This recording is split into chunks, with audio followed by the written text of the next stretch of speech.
Wakil Ketua Umum Jokowi Mania, Joman, Andi Aswan, datang ke kediaman Presiden Joko Widodo di Sumber, Solo.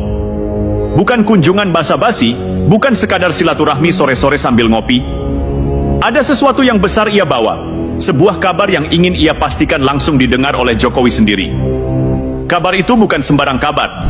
Jumat ini, kalau tidak ada perubahan, Polda Metro Jaya akan menyampaikan hasil gelar perkara terkait laporan hukum yang sebelumnya dibuat oleh Presiden Jokowi sendiri.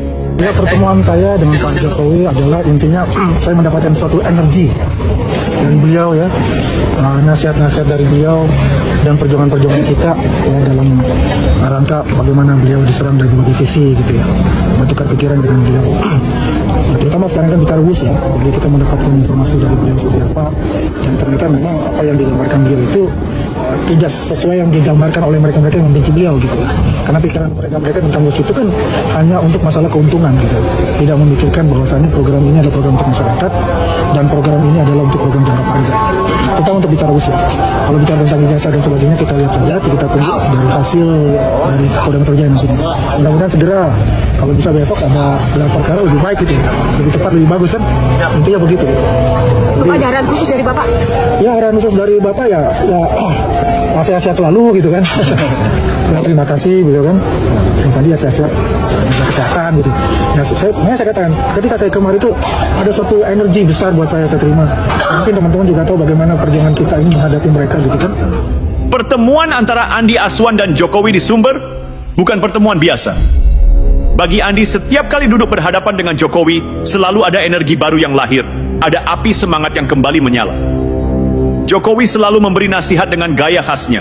Tenang, kalem, tapi menusuk ke dalam. Dan kali ini, arah pembicaraannya jelas. Tentang kebenaran yang pelan-pelan mulai menampakkan wajahnya. Lalu muncul pertanyaan besar. Benarkah Jumat ini akan menjadi momentum penting itu? Hari di mana nama-nama penyebar fitnah mulai dihadapkan pada konsekuensi hukum. Nah, disinilah letak menariknya. Andi Aswan usai bertemu Jokowi bicara lugas. Ia tidak melebih-lebihkan, tidak pula menggiring opini. Ia hanya menyampaikan apa yang ia tahu dan apa yang ia rasakan. Katanya begini, kalau kita lihat tanggapan masyarakat hampir tidak ada. Artinya mereka yang membuat gaduh itu cuma omong besar, cuma bisa teriak-teriak di media sosial. Tapi di dunia nyata, rakyat nggak peduli. Mereka capek lihat drama seperti itu. Setiap kali saya ketemu Pak Jokowi, selalu ada energi baru. Beliau cerita panjang soal perjuangan ini, termasuk proyek WUSH yang selama ini dipelintir. Padahal jelas, WUSH bukan proyek pribadi, ini proyek rakyat. Proyek masa depan bangsa. Tapi para pembenci selalu cari cara agar kelihatan salah. Nah, kalimat para pembenci selalu cari cara agar kelihatan salah, itu tepat banget menggambarkan kondisi hari ini. Mereka yang dulu bersorak seolah paling tahu segalanya sekarang malah terjebak oleh narasi mereka sendiri. Orang-orang seperti Roy Suryo atau Rizal Fadila misalnya, dari dulu gayanya seakan-akan paling ngerti hukum, paling bersih, paling tahu moral. Tapi begitu giliran fakta muncul, mereka mendadak diam 1000 bahasa. Itu misalnya sudah bikin mimbar rakyat. Ya itu kalau saya itu namanya tindakan sontoloyo lah buat saya. Karena itu ada ingin menampilkan diri mereka yang hanya segelintir itu saja. Kalau kita lihat apa tanggapan dari masyarakat Solo, apa tanggapan dari masyarakat, tidak ada. Artinya mereka ini memang ingin membuat kegaduhan-kegaduhan itu. Ya muncullah namanya Alvin Tanjung ya, tokoh HTI, udah jelas kan artinya afiliasi mereka. Ya, afiliasi mereka membuat kegaduhan-kegaduhan itu. Benci kepada pemerintah kita sekarang. Karena tujuan mereka kan gagal kan, apalagi misalnya menyebarkan afiliasi mereka. Kita tetap semangat, seluruh relawan Prabowo Gibran dan relawan Pak Jokowi itu semua tetap semangat, semua solid ya untuk menjaga NKRI. Terbaru kemarin kan Rismon dan lain-lain mengajak untuk menggeruduk rumah Pak Jokowi ya, di rumah pemberian negara. Rismon itu omong besar doang, ya, hanya bisa berkoar-koar seperti itu.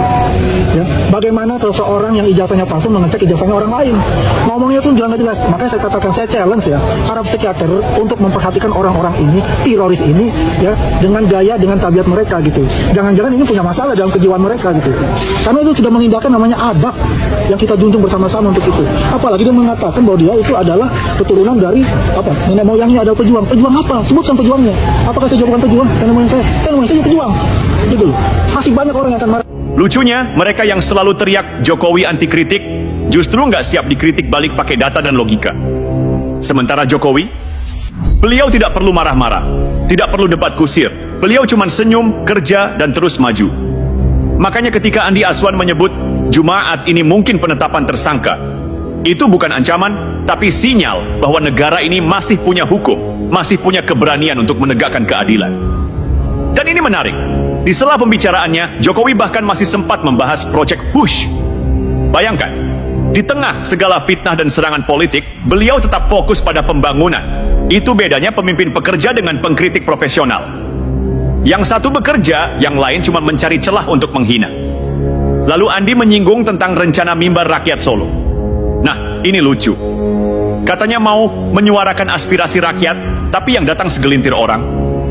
Andi bahkan menyebutnya sebagai gerakan sontologio, bahasa Jawa yang artinya kira-kira nggak jelas tujuan, cuman pengen eksis.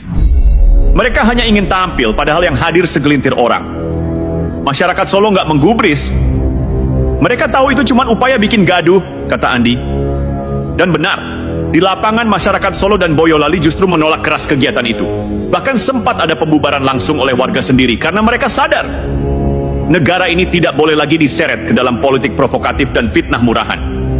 Nama-nama seperti Alfi Tanjung dan HT yang jelas punya afiliasi dengan kelompok anti pemerintah kelihatan makin kehilangan arah. Tujuannya cuma satu, menggagalkan program, menebar fitnah, dan membangun kebencian. Tapi apa yang mereka dapat? Nihil. Relawan Jokowi dan relawan Prabowo Gibran